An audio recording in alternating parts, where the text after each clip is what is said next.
केंद्रीय राज्य मंत्री एसपी सिंह बघेल इस वक्त मेरे साथ मौजूद है।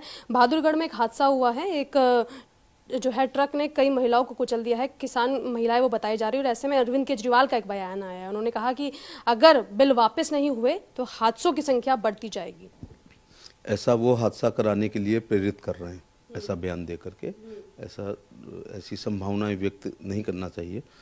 मैं इस मामले में भी कहना चाहूँगा कि जो किसानों के बिल हैं, लोकसभा ने राज्यसभा ने बहुमत के साथ उसे पास किया है। गतिरोध केवल एक बात का है, जो किसान नेता ये कहते हैं कि ये पूरी तरह काले कानून है और उनकी वापसी होनी चाहिए।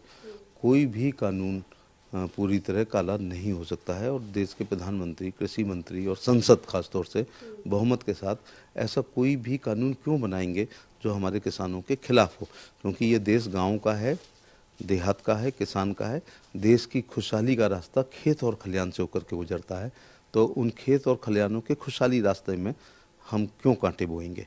ऐसे में अखिलेश यादव को लेकर क्या कहना चाहेंगे, क्योंकि चुनाव नजदीक है और जिस तरीके से मुख्यमंत्री योगी आदित्यनाथ ने भी लैपटॉप के साथ साथ टैबलेट बांटने की बात की है, इसी तर्ज पे अब आजमगढ़ में वो मेधावी छात्रों को बड़ी संख्या में जो है लैपटॉप बांटने जा रहे हैं। तो क्या लग रहा है, नकल से अकल लेने की कोशिश कर रहे हैं? मेधावी छात्रों का सम्मान होना ही चाहिए, चाहे उनको श्रीफल दें, चाहे उनको शॉल पहनाएं, चाहे दुपट्टा पहनाएं, चाहे उनको प्रमाण पत्र दें, अथवा वो अपनी अग्रिम भविष्य की पढ़ाई अच्छी कर सकें, उसके प्रमोशन के लिए जो भी संसाधन है मेधावी छात्रों को जरूर देना चाहिए। लेकिन आपको लगता है कि अखिलेश यादव सीएम योगी की तर्ज पे काम कर रहे हैं, क्योंकि लगता है कि सत्ता और सियासत का रास्ता कुछ नए तर्क और नए तथ्य सीखने के बाद ही मिलता है? हर पार्टी के अपने रीति नीति सिद्धांत कार्यक्रम होते हैं।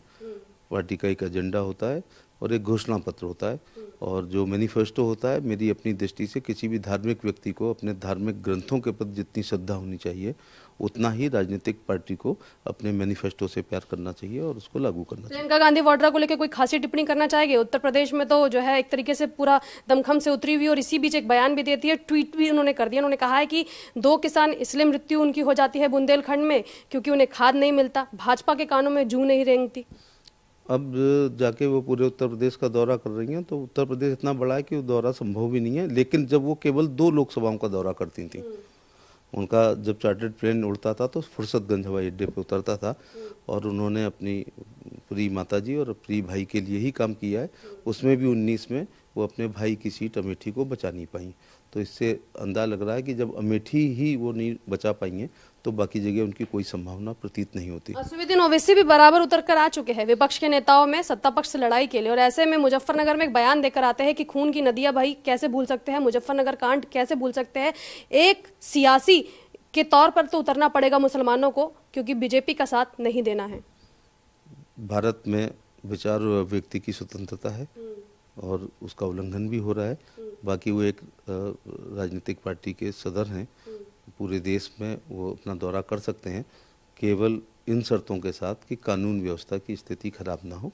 तो बाकी तो वो अपना, उनके निजी विचार हैं, अपना वो करें।